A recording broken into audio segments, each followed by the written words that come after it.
Just want to share my screen.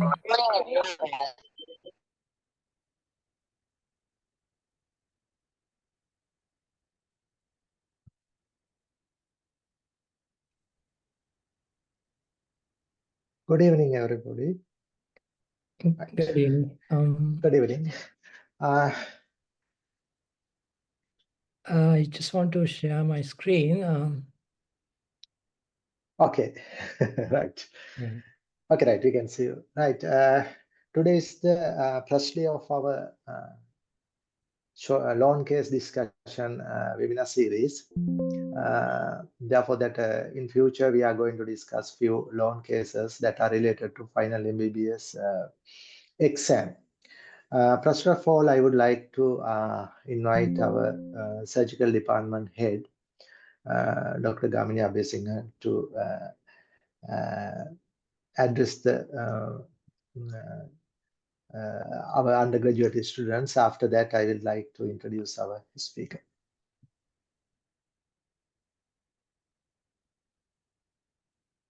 Hello, can you hear me? Yes, we can hear you, sir. Yeah, and thank you very much, Dr. Dixon.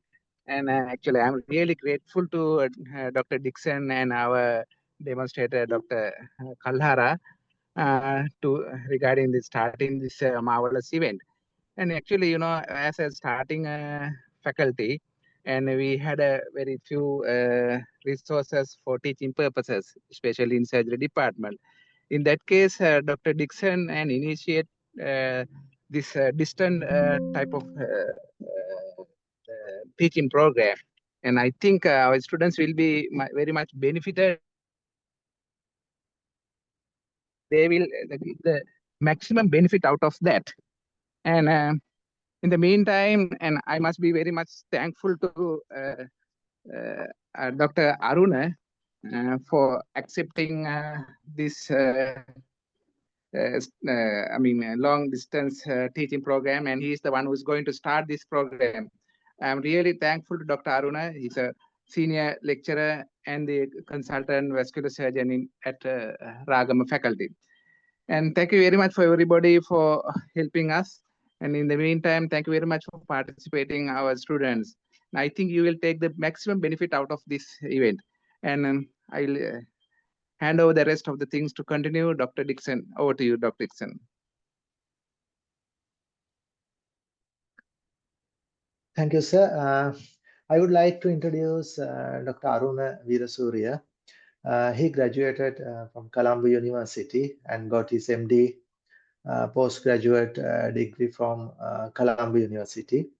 And he was, he's a leading vascular and transplant surgeon in Sri Lanka. He was a senior vascular and endovascular fellow in Royal Preston Hospital, United Kingdom. Currently, he is working as a senior lecturer in Faculty of Medicine, Ragama. Dr. Aruna Weerasooriya. Okay. Thank you, Dixon. Thank you for your kind introduction. As one of my best friend and colleague, have been a pleasure to work with you in the past. Let me share my screen today.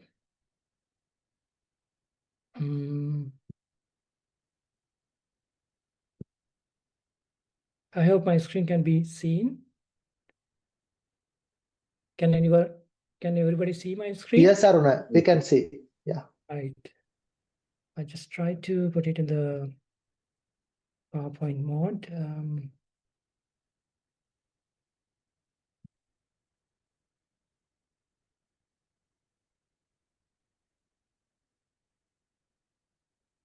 There you are. Hi, good evening to everyone. So just to start with the talk, this is about peripheral vascular disease. I'll be talking to you about the case scenarios first, and then that's all about the exam purposes and how it goes to your how to get through basically your exams and you come across these kind of patients.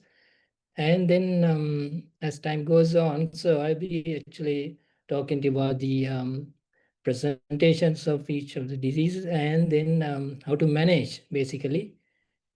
So basically management involves the taking proper history and then examination and doing relevant investigations, and then of course the treatment proper.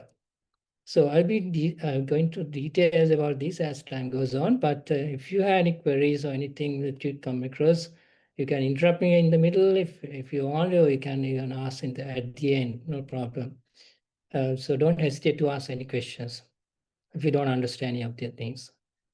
So the first case scenario that's given here is about the 54-year-old man with a history of chronic smoking for 20 years, and he's presented with right calf pain and thigh pain while walking, which quickly get relieved after brief period of rest, and for the past 6 months. So on examination, he has some weak popliteal and foot pulses in the affected site. So the first question is, what further questions did you ask to diagnose this clinical condition? So, I mean, remember that there are certain diseases which goes in certain pattern. So as clinicians, what we do is recognition of this clinical pattern, and then we go in that direction so to see whether we are getting somewhere there. So if we fail to understand this pattern, then of course we fail in the right treatment for the patients. So this is kind of a pattern. So then if you correctly diagnose the clinical condition first by exclusion of other diseases, then we can come to the relevant test that we can carry out. So the next question will be, what test would you carry out?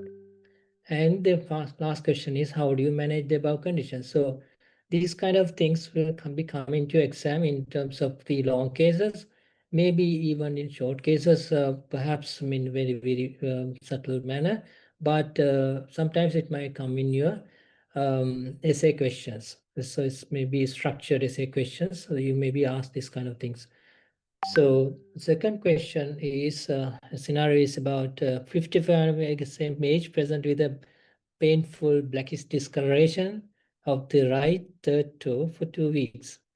So remember this painful blackish discoloration. So the toe for 2 weeks. This is he's known to have diabetes and he has had a non-STEMI a few months ago, and on examination there were absent foot pulses on the affected side, and then and foot was swollen and the toe appeared dry and it quite smelly.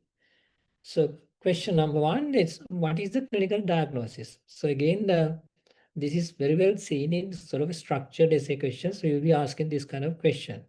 So what is the clinical diagnosis? So you should have at least some sort of a clue as to what is going on in the patient. So as you see now, he's fairly young, 55. So having a blackish discoloration, that's not normal. For the third toe for 2 weeks. So there's some time going on, and it's very painful. And he has history of diabetes and has had a non-STEMI. That means that he has established coronary artery disease. So then on examination, there's a clue given as absent foot pulses on the affected side. So and the foot is swollen. That maybe there are evidence of infection, or maybe due to some other disease causes going on. And the toes appear dry and quite smelly. So that means that there's a thing called dry gangrene or wet gangrene. If you get a blackish discoloration of a toe, there are two forms, dry or wet. So you need to know which one is which. Then the second question, how do you, what would you do with the toe? Would you do toe amputation at this time? And would you do just wound care and that kind of things? And will you start giving antibiotics? Sorry, I'm getting some other people talking. Nipuni, you have something to say? Hello.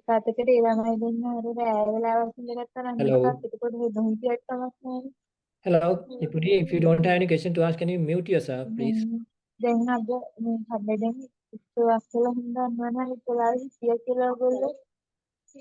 Nipuni, can you mute your microphone, please? Hello. Anyone listening? Hello? Those who are just listening, please mute your microphone, please. All right. Okay. And the third question is, will you start antibiotics? And then what kind of antibiotics we are starting, what kind of treatment is ideally indicated for this kind of patients? Right. So having had this kind of two questions in your mind, so let's start with our discussion proper. So these are objectives of your this thing, learning objectives today. You need to understand the term peripheral vascular disease and its clinical spectrum, which includes intermittent claudication and critical ischemia, which is also known as limb-threatening ischemia, CLTI. And to second thing is to review diagnostic approaches and risk stratification. And third one is to evaluate medical and vascular and surgical treatment options available in this kind of a situation. So the term peripheral vascular disease, if you talk about the peripheral, there are certain key terms that you need to understand. One thing is peripheral vascular disease. Other one is peripheral artery disease. The other one is occlusive artery disease. And then some people call it chronic limb ischemia.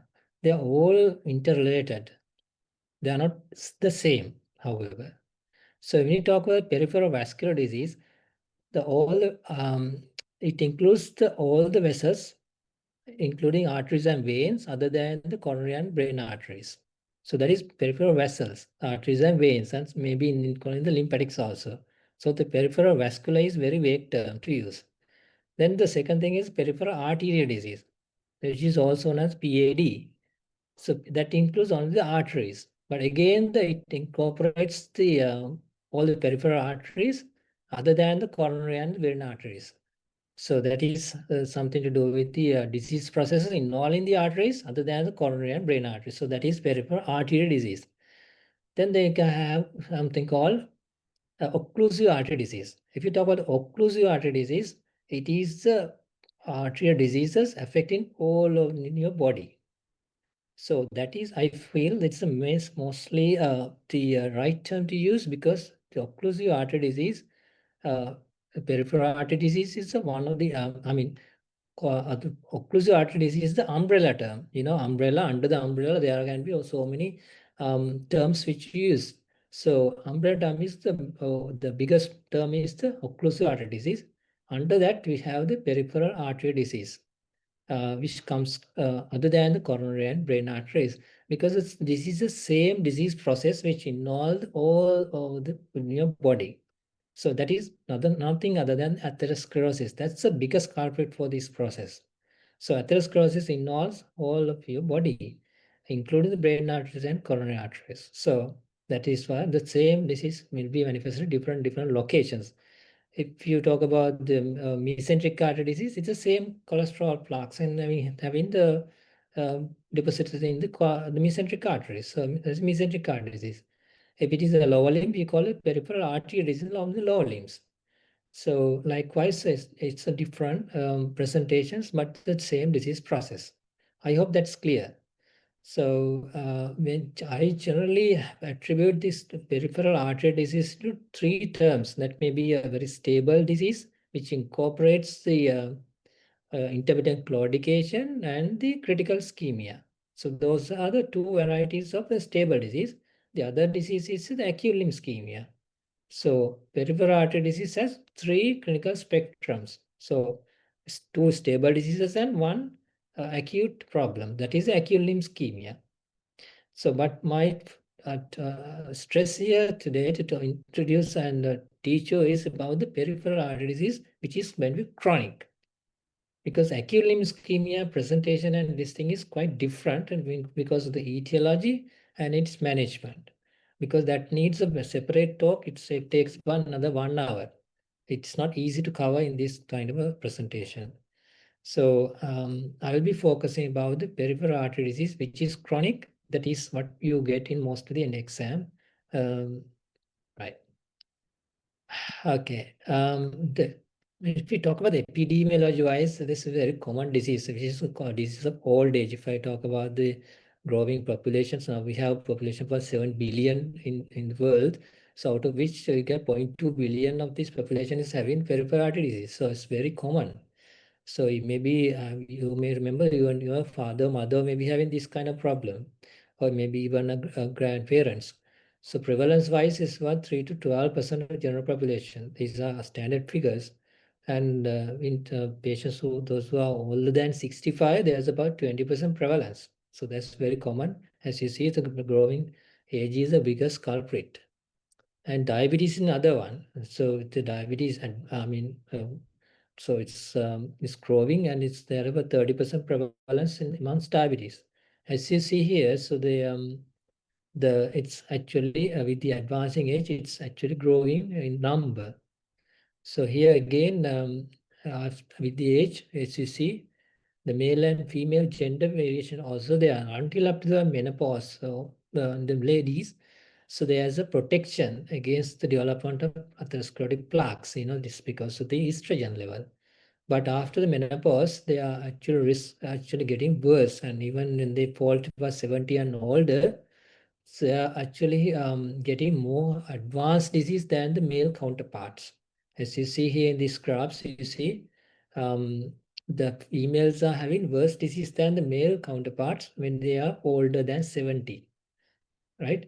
It's because they are having small arteries. Usually ladies are small, isn't it, rather than the male. So the arteries are quite small. When they have developed some cholesterol plaques inside that artery, there are significant occlusion that's going to happen in ladies, and management of that kind of thing is quite advanced and difficult. So because of these reasons, so you can see the females are protective until 50, and afterwards they are doing worse. So just to refresh your anatomy knowledge, I think you may remember all these things, but just concentrate on the lower limb circulation. That's where we get most of the problem in peripheral artery disease. So this is the common iliac artery. Once the aorta divides into two, they call it common iliac. The common iliac again divides into the internal iliac and the external iliac, all inside the abdomen. When it crosses the inguinal ligament, you call it femoral artery. The external iliac artery becomes a common femoral artery at the groin. The common femoral artery again divides into two arteries. That is going to be superficial femoral artery, which is the main artery in the lower limb. And there's a deep femoral artery, which is also known as profunda artery, which supplies the thigh muscles. And then when it goes to the adductor hiatus, the superficial femoral artery goes to the adductor hiatus, it goes the popliteal artery. The popliteal artery again has three branches, which are also known as tibial arteries. There are antitibial artery, posterior tibial artery, and peroneal artery. The anterior tibial artery actually eventually goes distally in the anterior compartment, and then becomes the dorsalis pedis artery in the foot. That's where you can feel your pulse.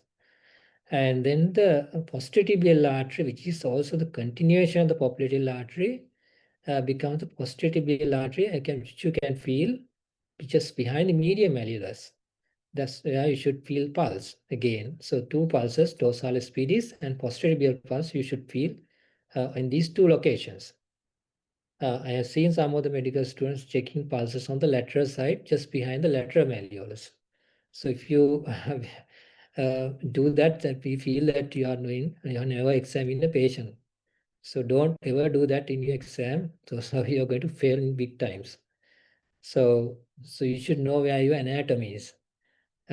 So then these antitibial, the dorsalis pedis and posterior tibial arteries, which communicate with each other, like in our hand. So there is always anastomosis going there, become the anastomotic network there in the foot, the pedal arch, which is also known as the pedal arch.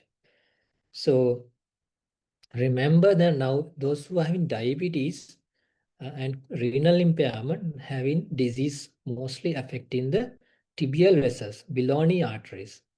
So those who are having, those who are smoking, they get more proximal disease. That's there.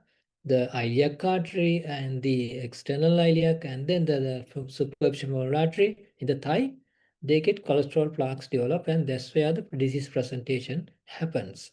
So remember that there's a disease presentation variation because of the etiology. I'll be talking about that later on. So if there's a kind of a disease affecting the aorta and iliac artery, we call it aorta-iliac segment. And then we have the femoral artery and popliteal artery, they call femoral popliteal segment. And below the popliteal artery, there we have tibio-pedal segment. So those are 4 different classification system when we talk about the disease. And pathophysiology-wise, it is atherosclerotic plaque, which is going to be the major hindrance or major culprit for this disease.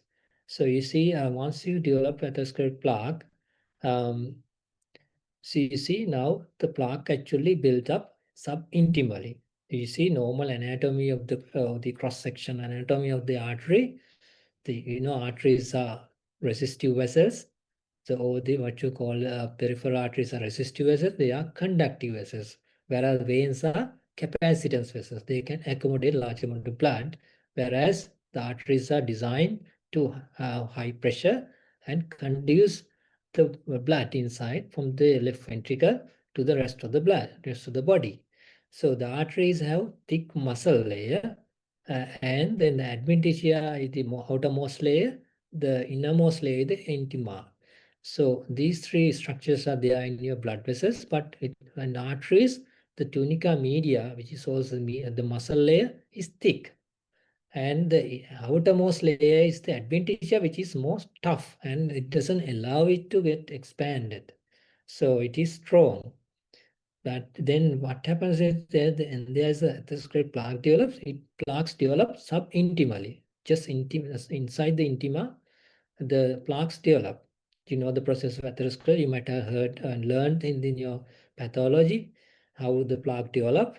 I'm not going to detail how this happens, but basically to refresh how the disease process affect here. So once plaques develop subintimally, the plaques actually gain the lumen side other than the outermost side, because the outer side there's no space. The outer side you have the adventitia, it doesn't allow that to expand. As a result, the poor lumen is the one which is going to suffer.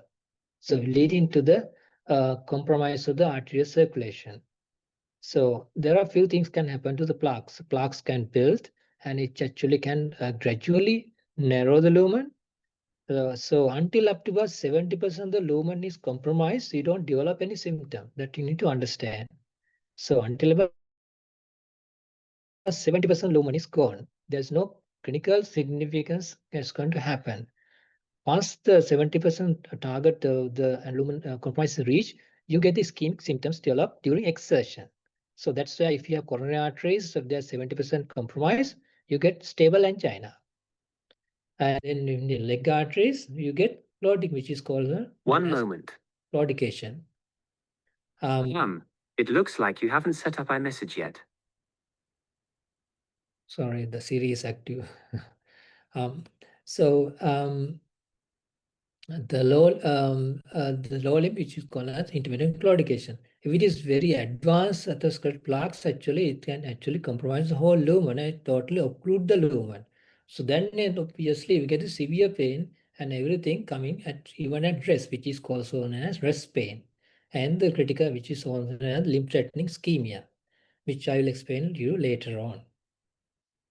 So sometimes these plaques can actually rupture, leading to the acute thrombosis of the at that particular point, leading to sudden occlusion of the blood circulation at that point downwards. If it happens in the coronary arteries, which lead to myocardial death, which is known as STEMI, or the myocardial infarction. If it happens in the lower limb, it will lead to something called acute limb ischemia. So these are the clinical manifestations of the disease process. So these are the risk factors for somebody develop peripheral artery disease. You see, there are major risk factors. One thing is chronic smoking is the most strongest risk factor. Then diabetes and hypertension, dyslipidemia, advancing age. So these are there are some of the modifiable risk factors. There are some of the non-modifiable risk factors like advancing age, male gender are non-modifiable. and your sometimes racial things like your race, some of the races are predisposed. So chronic smoking, diabetes, they are modifiable. Hypertension, they can be controlled. So the additional risk factor like chronic kidney disease, inflammatory conditions, hyperhomocystinemia, these are some of the other known risk factors. And elevated CRP and fibrinogen level also known to be risk factors for the peripheral artery disease.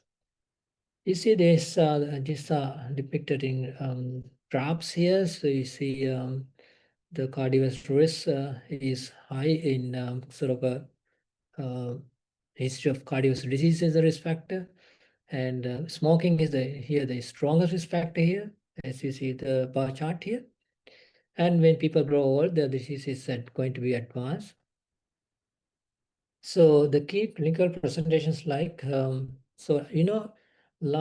majority of these patients are asymptomatic. So 40.50% patients are asymptomatic.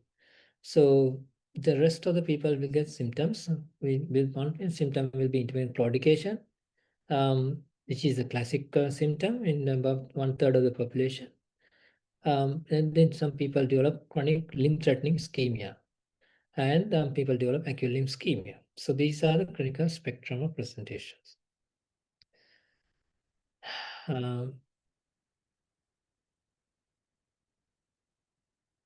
Excuse me.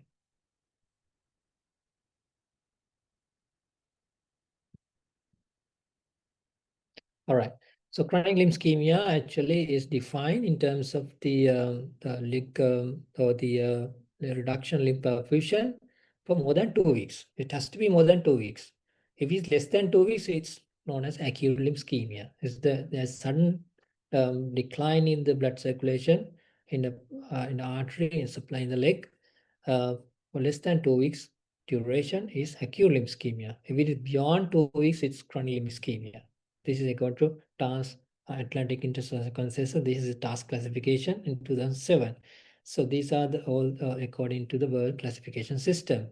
So etiology-wise, 90% of cases is atherosclerosis, but there are other diseases which may give rise to this disease. Which one of this will be inflammatory type, like vasculitis. So like you see now patients with SLE, or maybe some people with the other thromboangina obliterans, which is also a Berger's disease, or maybe patients with rheumatoid arthritis, they also get vasculitis. So some patients have polyarteritis nodosa, so they are also getting disease. So there are also other inflammatory diseases which can be response to this kind of situation other than atherosclerosis. So, but 90% of the cases, it is the atherosclerosis. So they will start with mild claudication, then start going to develop rest pain and ischemic skin changes, and to the point they are final stage in gangrene and losing the leg.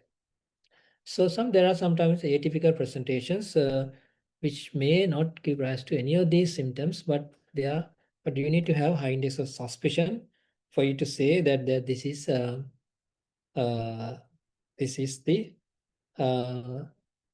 this peripheral artery disease. First, I will go into detail about the intermittent claudication, which is one of the spectrum of this presentation. So it is actually, it's very well known because of the previous gentleman who has been living in Greek times. So this is called King Claudius. King Claudius is said that he has been walking with a limp. He has been walking for a short distance, and then he stopped touching his calf muscles and then rest for a while and then start walking. That's how he has been doing his routine. So because it's Claudius issues, it's called intermittent Claudius. Ultimately, it came to as intermittent claudication. Because these people who suffer with these conditions have reproducible leg discomfort, which is brought about by exercise and relieved quickly by rest. The resting time is usually less than 2 minutes or less than 10 minutes, basically. But within 2-3 minutes, pain resolves.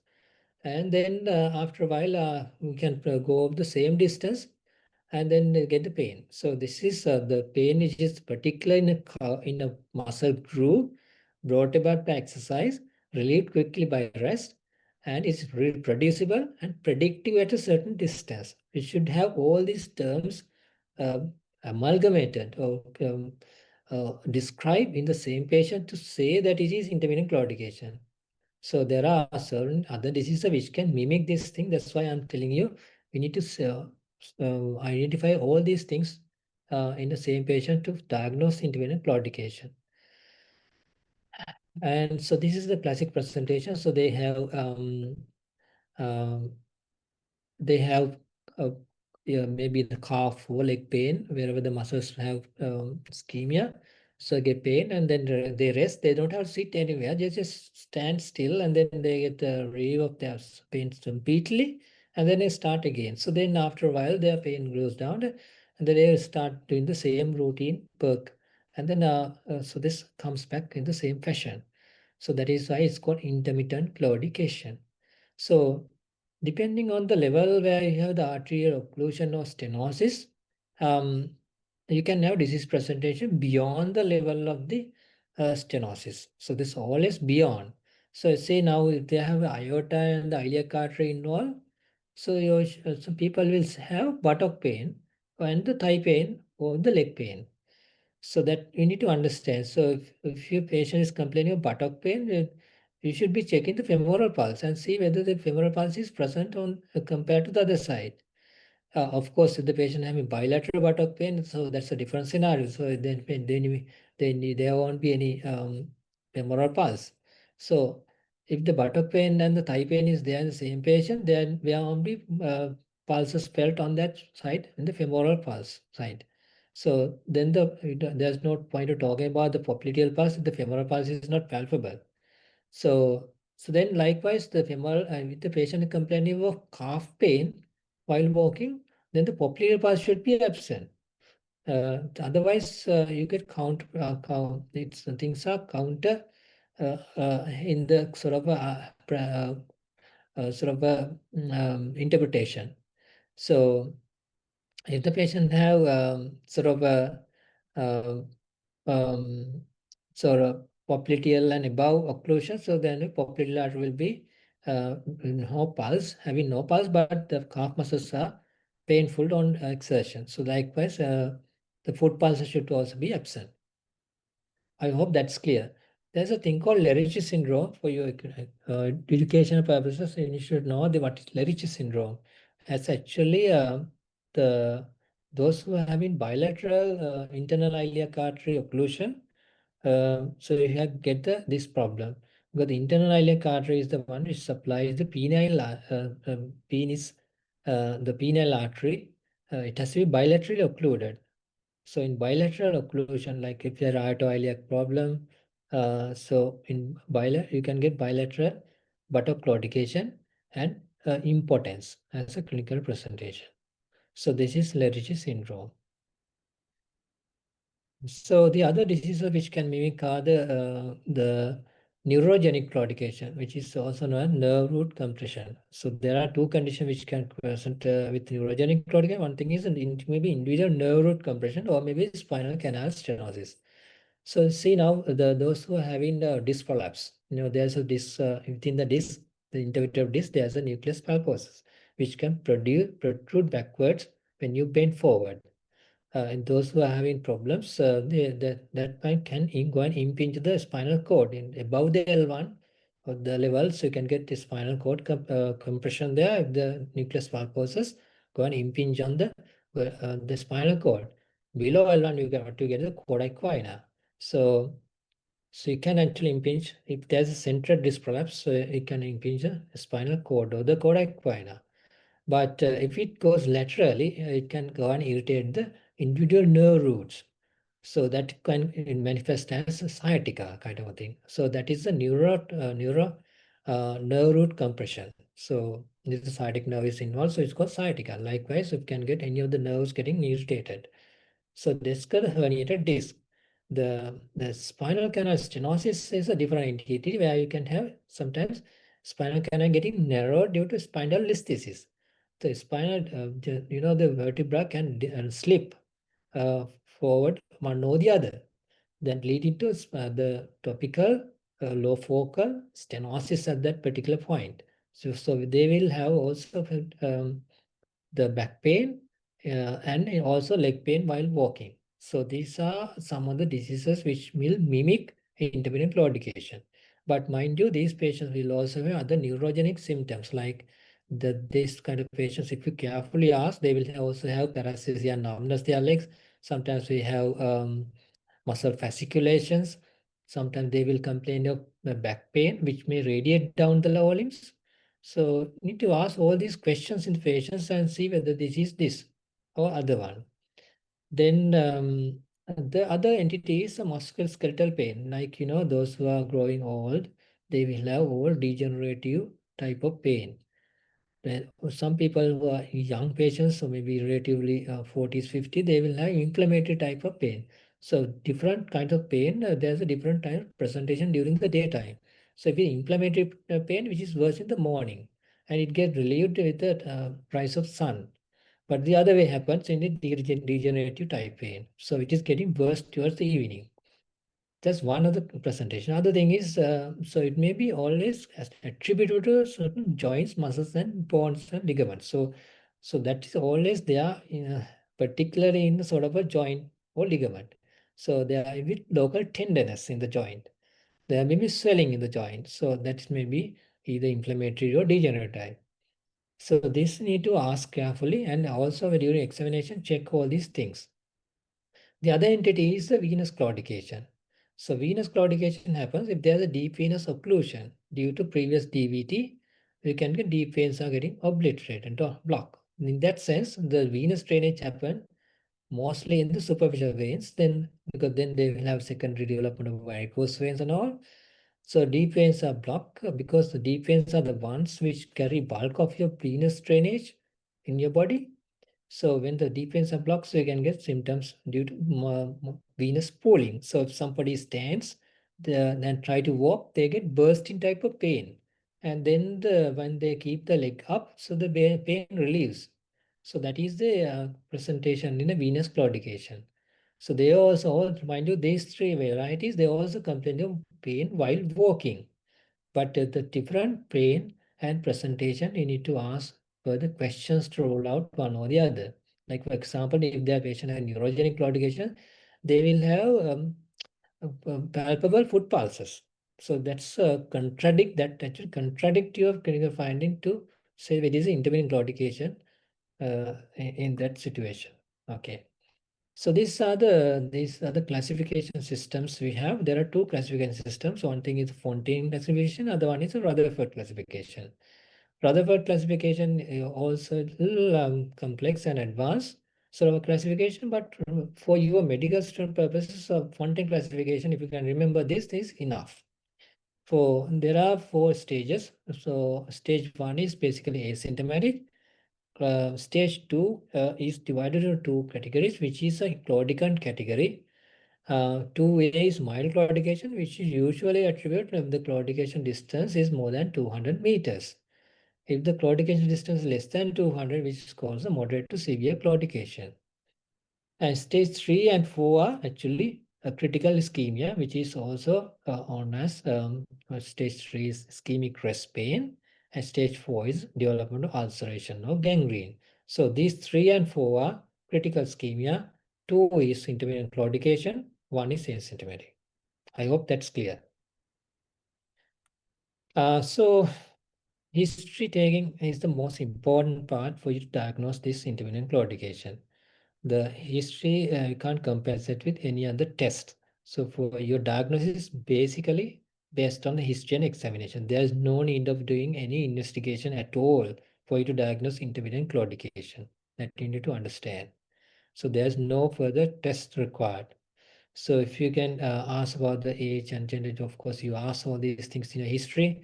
The presenting complaint, you need to ask about the pain, which is radiating pain, or which is brought about by exercise or this thing. There may be a presentation of a healing or non-healing wound in the past, which has healed with some difficulty, or maybe a history of gangrene. So all these things you need to ask in the history.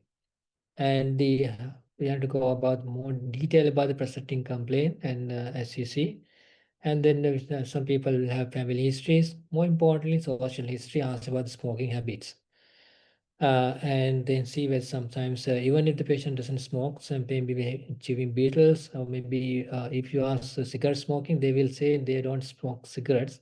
But instead, if you go dig into that, they will say they smoke BD and Surutu and all. So they are all equally bad, perhaps worse than cigarettes. All right. So on examination, you check go for inspection and check there may be skin changes like thick shiny skin because the reduced blood supply to the skin. You get dry skin, and nails become brittle nails and hair loss. So you need to appreciate all these things in exam, right? If you fail to so at least these are all there in the patient's peripheral disease. They need to appreciate and tell that there are absent all these absent in the sense the skin is dry and scaly and absent hair and there are brittle nails. So all these things need to tell to the examiner. Say for you to impress that at least you are checking for these things, and you can appreciate that there are color changes, there are pallor and all. And so you can check whether there are development of ulcers in the foot. Sometimes ulcers are hidden, sometimes maybe under the plant aspect. So you need to go to the foot end of the bed and see whether there are any development of ulcers. And then you can see whether there appears muscle wasting. You always have to compare with the other side. Remember, God has given you two sides to compare. So if you can't just examine only one side, so you have to concentrate on the compare and contrast with the other side. That is the most important thing than anything else. So you can't just examine only one side. Sometimes we purposefully give you the other leg covered. Sometimes there may be also on that side as well. So if you fail to examine that side, so there is maybe a more significant disease than the other side. So you need to appreciate all these things. So examination will focus on proper lighting and then of course privacy. And in addition, you have to have adequate exposure. So that is very important in exam purposes.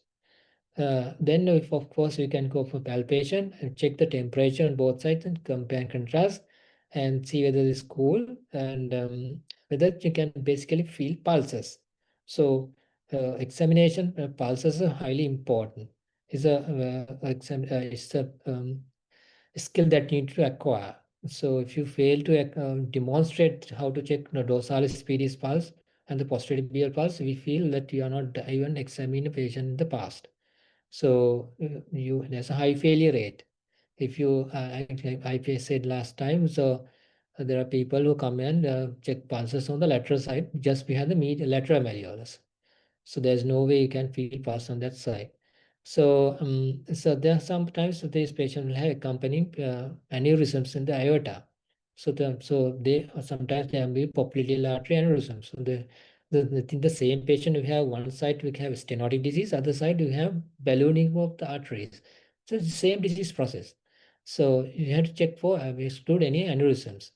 And the femoral artery, there can be femoral bruise. So in your auscultation, you know the bruit which you auscultate. Thrill is what you feel. You can get the thrill when you palpate. The bruits are what you heard, what you hear during auscultation. So you need to do that. Then lastly, of course, we can do a test, simple test bedside, which is called ankle pressure index, which is a BPI. The numerator is the systolic blood pressure in the ankle. So that's the pressure we have to check. We need to have the Doppler, handheld Doppler for you to carry out this. But in the exam, of course, you won't give you this thing.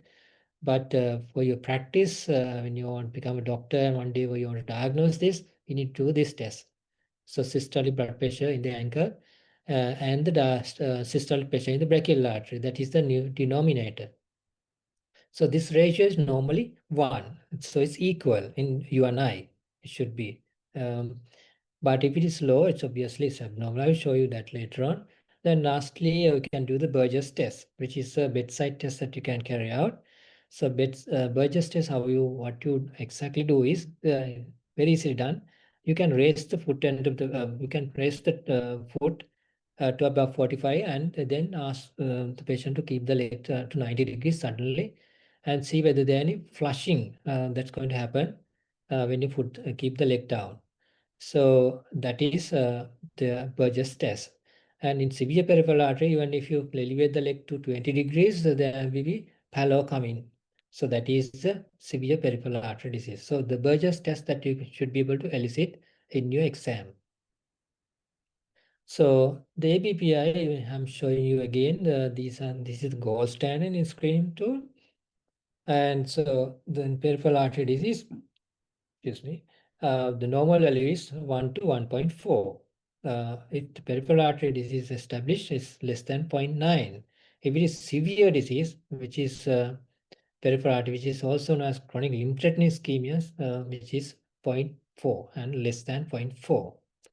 If it is more than 1.4, that means its artery is very stiff and calcified. You can't compress with the blood pressure cuff. So that is the non-compressible artery, which then you have to go on to next level, which is on a toe brachial index. There are toe pressure cuffs which can measure the toe pressures. So there's you can check with divide by the brachial arm pressure again.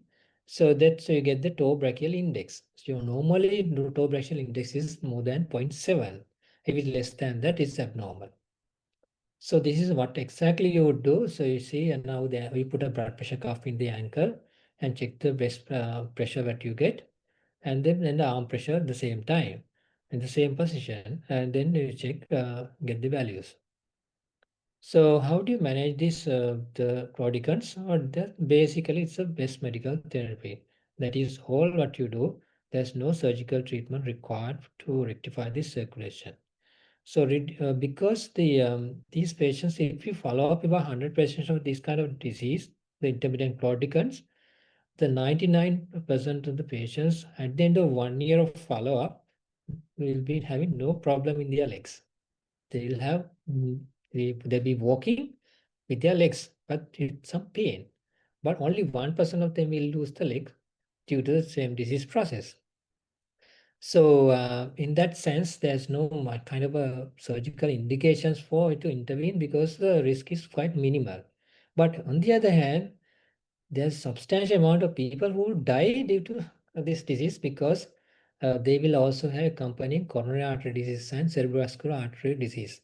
So most of these patients, about 6 to 10% of patients will be dead at the end of 1 year follow-up due to this disease. So because the coronary and cerebrovascular disease. So that's why we need to go for intense medical treatment to rectify this in the sense for the secondary prevention of MI and stroke. So that is the main target. Main objective is to make them live with their legs. So these are our targets of medical treatment. So you start to give antiplatelet drugs. So which is a low dose aspirin, 75 to 100 per day. And then you have to give statins, which is a high intensity statin, which if you talk about atorvastatin, so it will be what 40 milligram and above for it to be high intensity statin. Then you can give ACE inhibitors with the patient hypertensive.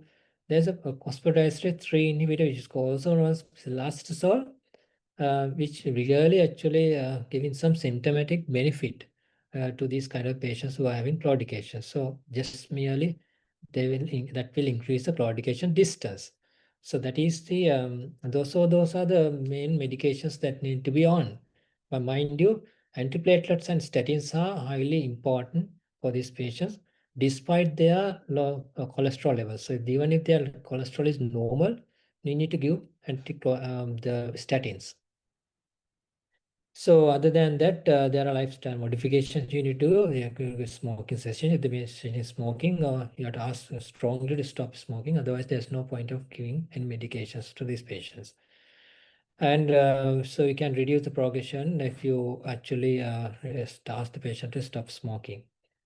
And there are some diabetes management target HbA1c is less than 7.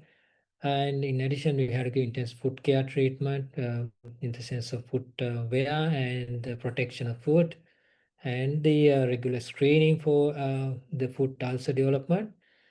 And then lipid management of LDL target is less than 70 with high intensity statin. The blood pressure target is less than 130/80.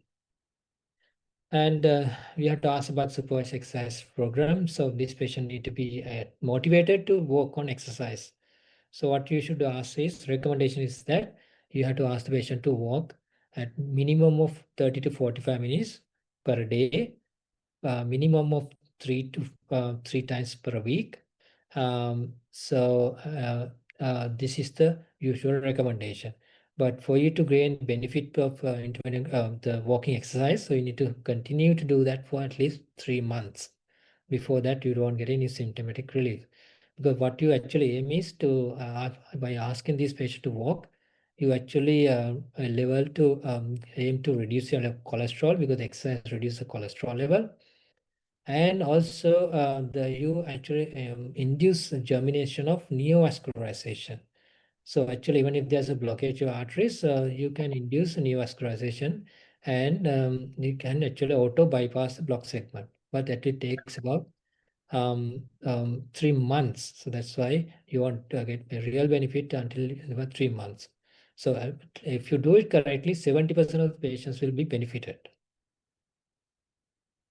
So these are the mainstream treatment for medical therapy: stop smoking, hypertension control, lipid management, antiplatelet, regular exercise, obesity if the patient is obese, and we have to control is diabetes control, food care.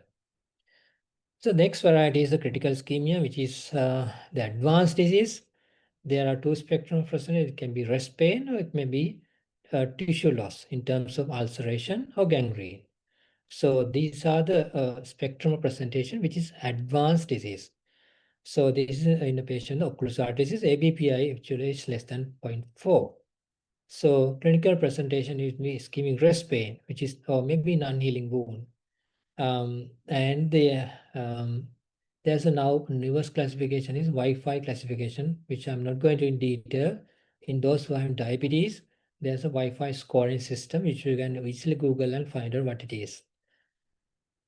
So if you actually follow up 100 patients of this disease over 1 year, this is the sequelae. So 40% of them will give having limb amputation. So there's very high chance of limb amputation. 40% of them will get limb repurpose by revascularization, either bypass or whatever the method, which I will talk about later on. And 20% of them will be dead at the end of 6 months of follow-up. If they don't have to even go for 1 year of follow-up, by 6 months, 20% will be dead. So just you can imagine, this is actually worse than having a worse cancer in this world. Which you can talk about the pancreatic cancer, you talk about 5 years survival sometimes. But here, of course, there are 6 months follow-up, 20% will be dead. So it is a very advanced disease, and it may be because there is always advanced atherosclerotic disease affecting coronary and brain arteries. So that's where they'll die. And gangrene can be two forms. It can be dry gangrene. On the left-hand side, you see a dry gangrene. On the right side, you see a wet gangrene. The wet gangrene, how would you define is the dry gangrene is dry, as the name says. It's like a dry fish, there's no wetness on the surface. Wet gangrene is very smelly, foul smelling, and so it's discharging. And so it's by the appearance, it's wet. So there's a spreading infection in wet gangrene. There's minimal bacterial infection in dry gangrene. The Burgess disease, so just for completion's sake, I have put it here. Remember, the Burgess disease is the term in chronic or exclusive smokers younger than 40 years of age. Male gender are the strongest risk factors for people to develop Burgess disease. It is sort of a vasculitis involving the arteries, veins in the same time. So there are occlusion. The main culprit is smoke, nicotine. So unless the patient stops smoking, we are not going to deal with this patient because you're not getting any benefit with this thing. So mainstream treatment is to stop smoking. So the management of these these conditions, like it may be the rest pain or gangrene or tissue loss in terms of non-healing wound, it's the same thing. So you have to revascularize. There's no question about it because this is an advanced disease.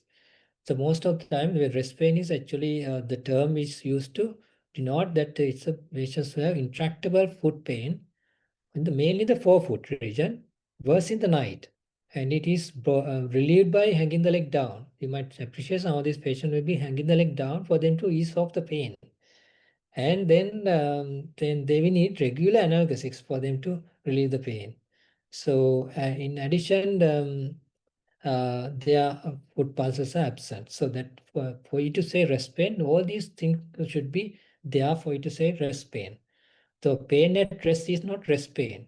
So remember that most of medical students say, what is rest pain? It is they say pain at rest. So it is not. It is actually intractable pain in the forefoot region, worse in the night, relieved by hanging the leg down and with absent foot pulses. So we need to appreciate all these things for it to say is rest pain. So then obviously the management priorities are to revascularize, but mainly the pain management because the patient is suffering because of the pain. Then of course we need to have wound care and infection control is the third one because there's always accompanying infection in these patients, and because of poor blood supply, the microorganisms thrive there. So in that sense, so you need to control the infection, maybe the wound debridement or taking cultures and antibiotics. Directed therapy is the main treatment, and mostly you have to revascularize.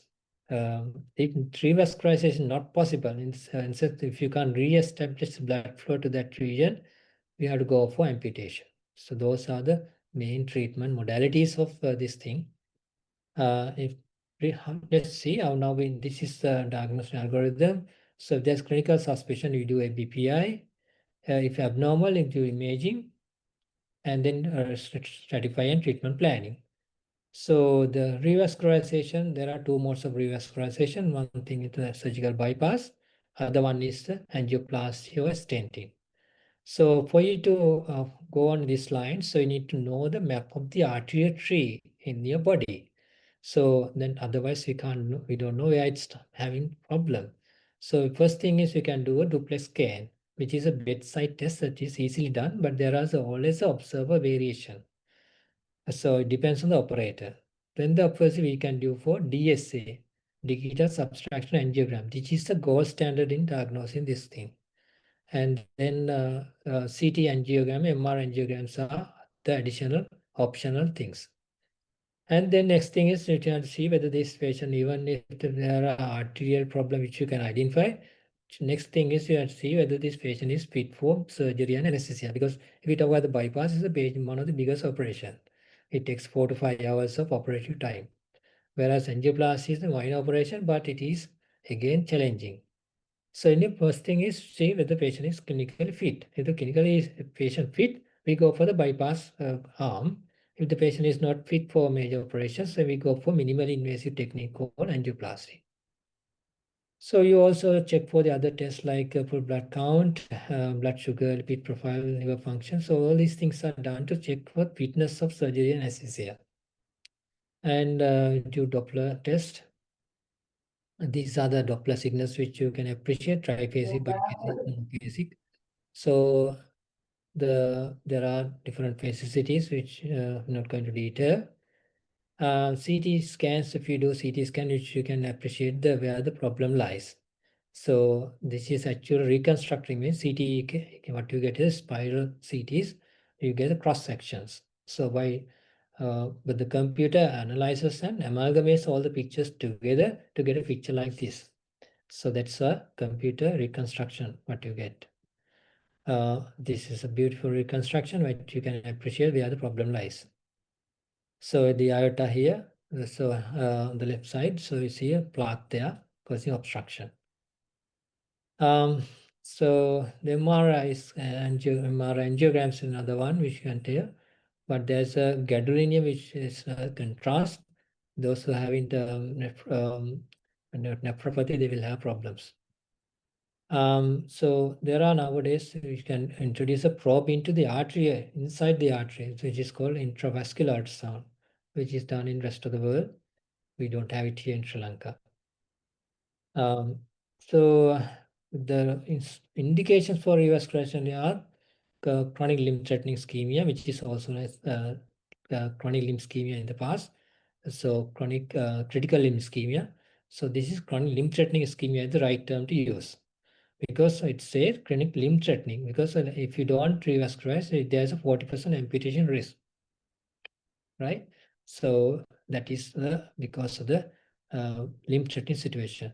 And then the other one is claudication. There's only one indication for people to undergo operations, that is the disabling claudication. That's the only indication. Otherwise, claudications are managed non-operatively. So the anatomical consideration would be the lesion length, site, location, calcification, burden, runoff vessel, all this. And in addition, patient factor, life risk factor, surgical risk of the patient, life expectancy, how long patient is going to live. So maybe another few months, of course, then obviously there's no point of doing any operation. Functional status, comorbidities. So this is a task classification. For medical student purpose, I would still say that it's not worthwhile knowing what task is. This is task transatlantic intersociety consensus, which is a somewhat complex system, but this is the basis for treatment. There are the, 4 classes actually in task classification. Class A and B is actually go for minimal invasive techniques, whereas C and D is a very advanced disease, which is best for bypass. So at least if you can remember, task A and B is best amenable for angioplasty, that's enough. Task C and D is actually amenable for bypasses. So endovascular therapy is actually biggest advantages is very minimal invasive. What you want to do is to actually X-ray and also contrast, which you have to puncture the artery and get a dye into the artery, and then you get an image, and which is very minimal invasive. And so there is always benefit in doing these kind of things in high-risk patients. And so balloon actually we can actually pass a wire across the lesion, and over the wire we can negotiate a balloon which is deflated, and then we can inflate once you are inside the lesion.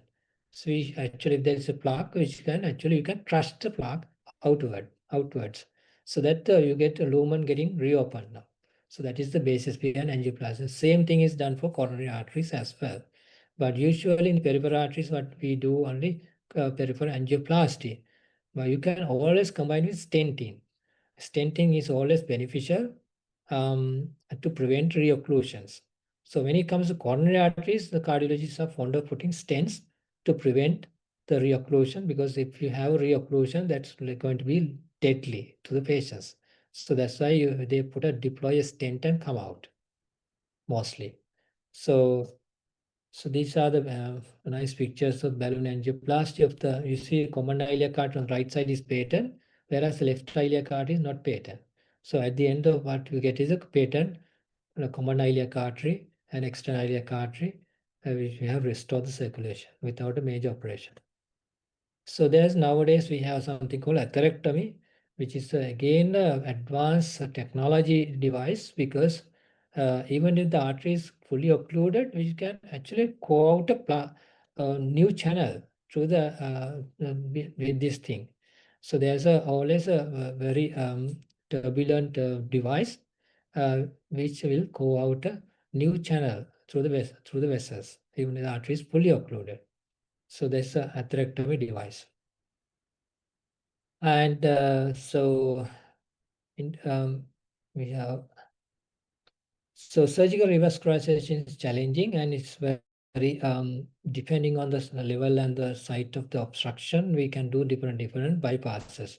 It may be anatomical bypasses or extra-anatomical bypasses. And if you talk about anatomical bypass, it may be a femoral popliteal and popliteal distal bypass, maybe the aorta to iliac artery. So those are all anatomical bypasses. There are extra anatomical bypasses also we do. So this is an anatomical bypass. Usual conduit what we get is a vein housed from the same side, which is reverse. That is why it's called RSVG, reverse saphenous venous graft. So because there are we have to reverse because of valves inside. So RSCG grafts are very versatile in terms of femoropopliteal bypasses and lower bypasses. But when it comes to aorta, we have prosthetic grafts which we use either PTFE or Dacron, which are normally common use. So those are some of the prosthetic grafts which we use in these situations. The extra anatomical, this is again a bypass. Endarterectomy, obviously, the endarterectomy is done in there's a focal kind of a problem, like here, like when you have carotid artery lesion, there's a plaque there, which you actually put a small cut there and take only the plaque out and suture back. So that's called carotid endarterectomy. Same thing can be done in the femoral artery, also femoral endarterectomy. So that is done in sort of focal area of lesion. But if there's a diffuse lesion, we have to go for a bypass. That is what I've been talking. So this is always anatomical bypass, you see, femoral popliteal. And the foot bypass, you see, posterior tibial ankle, we can deploy a bypass up to the ankle. And this is extra anatomical bypass, you see, femoral crossover bypass from one side to the other. Or maybe you can take blood supply with axillary artery downwards. So axillary femoral bypass. From there, you can do a fem-pem crossover to the other side. So lastly, you can, if none of these things are feasible to patients, just relieve their pain, we can do something called sympathectomy, which is lumbar sympathectomy. Good old days, we used to do open technique by surgical lumbar sympathectomy. Nowadays, we have the anesthesiologists, they are very fond of doing chemical sympathectomy. After these patients, they get quick relief of their pain. So these are some of the trials I just put here for completion's sake, which you can, if any bright students are there, you can quietly go through these things. I can share this this presentation to you if you want. The Basil trials are the landmark trials for this kind of thing. And there are newer techniques which is not very important to you all, novel pharmacotherapies and all. The key takeaways would be pericarditis is a major cardiovascular condition requiring comprehensive evidence-based management with focus on both symptom improvement and cardiovascular risk reduction. That you need to understand because there's a substantial risk of cardiovascular disease getting escalated in these patients. Most of these patients, even my ward, so most of the patients, while awaiting revascularization, they suddenly die. Without any problem, without any sort of warning, they suddenly die because of MI, sudden death. So this is the situation in these kind of patients. So the core principles, core management principles will be early detection through systematic screening, aggressive risk factor modification, and guideline-directed medical therapy, structured exercise program for claudicants, not for the critical ischemia, appropriate revascular strategies, early revascularization, then late, and multidisciplinary care for rest of the time. Now, at the end, you should be able to answer these questions.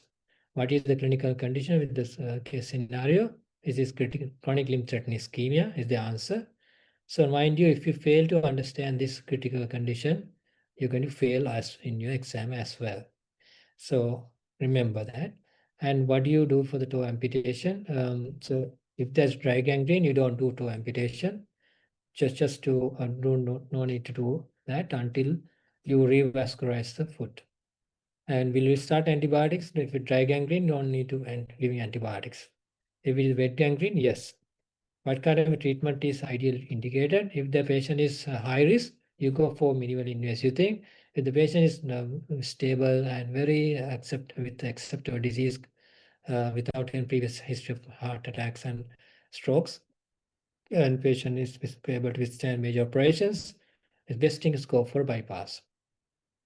Thank you. Any questions?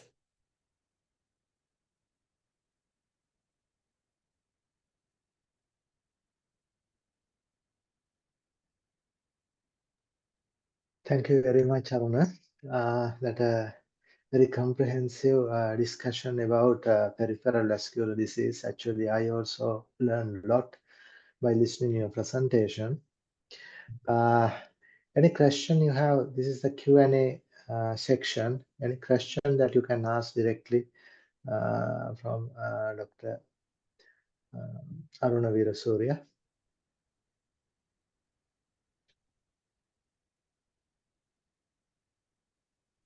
Excuse me, sir. Yeah.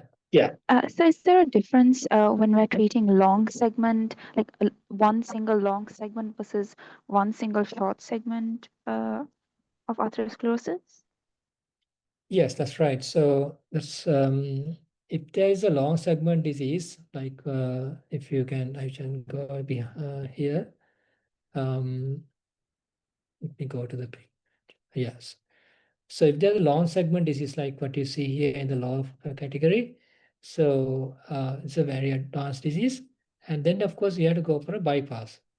So because it's a long segment disease, if it's very short distance, very focal disease, you can go for either endarterectomy that I was talking about, very focal disease, which is open technique, or you can go for minimal invasive technique like angioplasty. So there's a difference in the management based on the length of the lesion.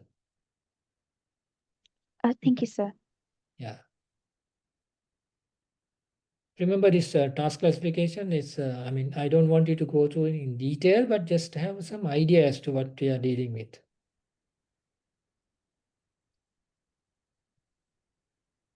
Any other question? Sir, and if we are going to do angioplasty, is it a must to stent, or do we have to advise the patient that they need Very good stenting? question. Very good. So stenting is not must. But when it comes to coronary arteries, most of the time the cardiologists do it as a must because it's detrimental outcome if it collapses. You know, once you actually balloon the artery, there's a chance that you can re-occlude, re-stenose, because the arteries are very versatile arteries, recoils sometimes. So if there's a persistent recoil after balloon dilatation, there's definitely a place for stent. If there's no definite recoil of the peripheral arteries, there's no real requirement to put a stent. But on the other side, if you deploy a stent and come out, you can actually maintain that patency for a longer duration. So otherwise, usually the angioplasty alone, if you do, it will last only about 6 to 8 months. And then if the patient develops any other problem in the future, so there again you have to undergo angioplasty, balloon dilatation. But if you put a stent then come out, so they can actually maintain the patency for a longer duration. But problem is the stent is very expensive. So this in government hospital we don't have that freely. So if you do it in private sector, it will cost additional 400,000 and above for the stent alone. So that is the biggest problem. But in coronary arteries, so there's no other option because they have to have it because their outcome all depends whether this is going to last long or not. Otherwise, patient going to have the same problem coming back again. So having said that, so there are different kinds of stents. So there are bare metal stent, there are covered stent, there are uncovered stent, there are drug-eluting stents.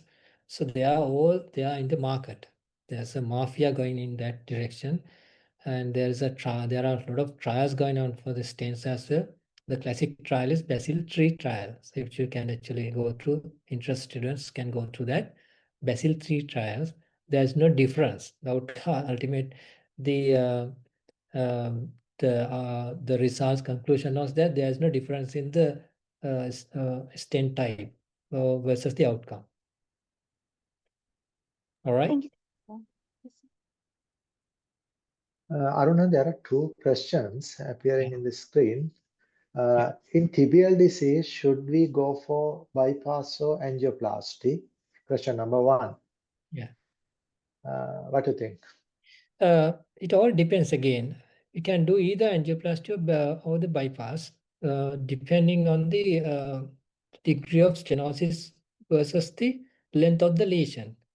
So I generally go for balloon dilatation, balloon angioplasty, those who are not fit to undergo major operation.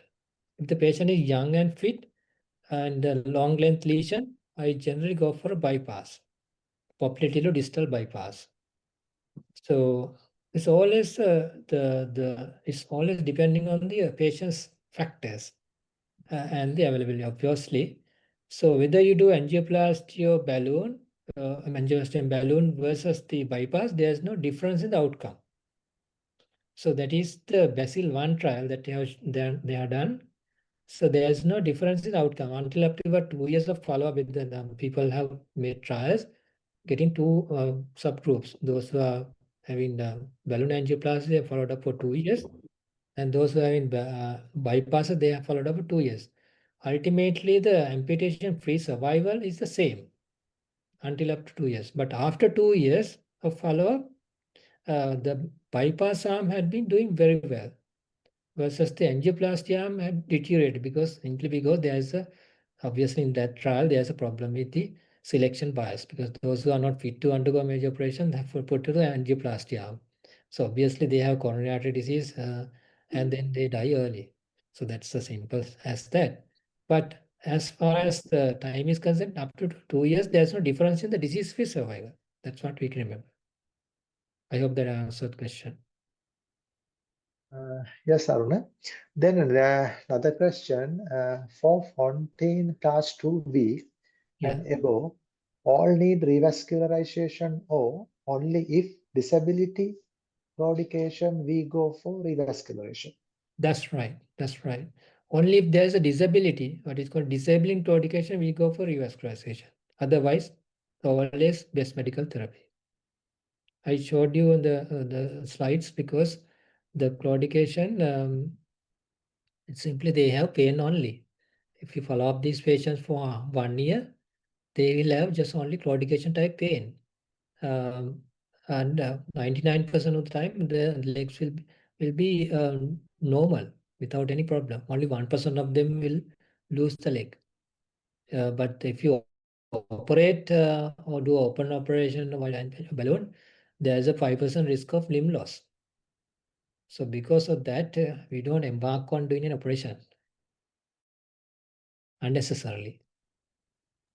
Okay. Okay, Aruna. Yeah, thank you. Aruna, what about the medical treatment? You prefer to go for aspirin or clopidogrel or both? What do you think? Yeah, medical therapy is actually has to be done in each and every patient, no matter whether they are claudical or critical ischemia, limb-threatening ischemia. The medications has to be optimized. So they have to be on two magic drugs, that's aspirin and statin. This statin has to be administered despite their cholesterol level being normal or low. You have to give statin, which should be in this slide I have shown you. These are the medications. You have to control your diabetes and pressure control and everything. So you need to give that aspirin, or you can sometimes that patient is allergic to any intolerance to aspirin, you can give clopidogrel, but not both. So either aspirin or clopidogrel. Sometimes if the patient is high risk having coronary artery disease, of course they will have dual antiplatelet. That's also okay. So these are the medication they have to be on. All these patients need to be on these medications. Okay, thank you. Another question there. Yeah. So how is the disability classified? Is it based on one's lifestyle, or is it based on a length criteria like 100 meter? Right. So actually disability is very subjective. So for you, I mean, for an active athlete, the walking distance of 1 kilometer will be disabled. Whereas a patient who is more than 70 years of age, the walking distance of 50 meters will be disabled. So that's a difference, because it is a subjective phenomenon. We can't say that this is not disabling all what you have to say is you have to ask the patient whether really this is going to incapacitate your normal routine activity.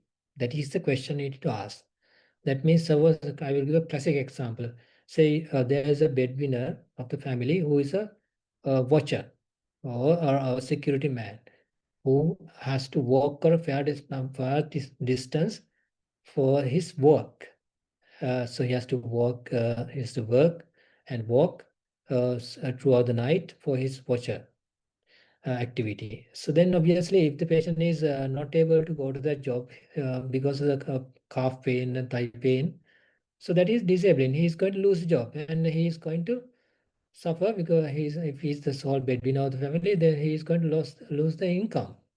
So that is real disability. So likewise, you need to appreciate from patient's factors more than what we can appreciate from our end. So not the lesion, not the duration.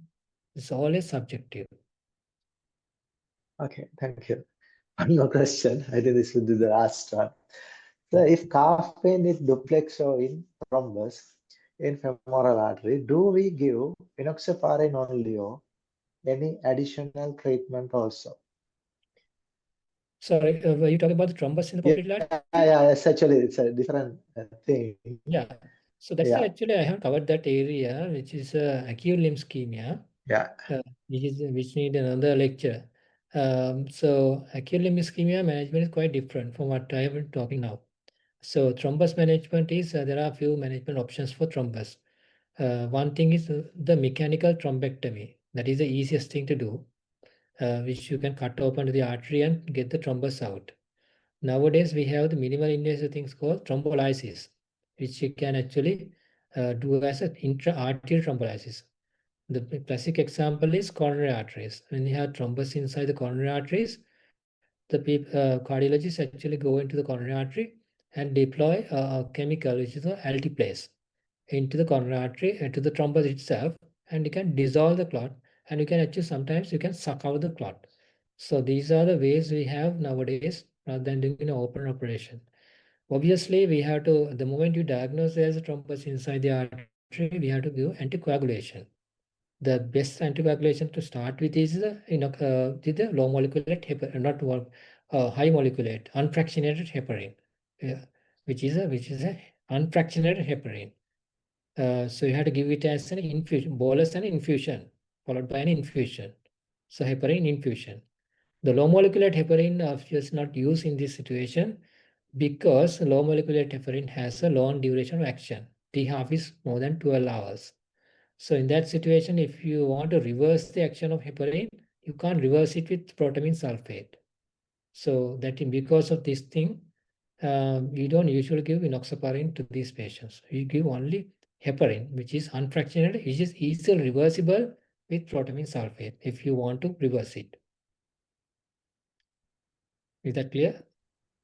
Yes, it is clear. I know, Aruna, that it's a very tired day for you. You had a transplant in the morning. Questions are appearing. Is it okay to go ahead, Aruna? Yeah. I mean, I have to clear the doubts. Otherwise, what's the point? Okay, right. Another question. Sir, you said that a patient may be asymptomatic until 70% occlusion. Yeah. Is there a way to identify it early?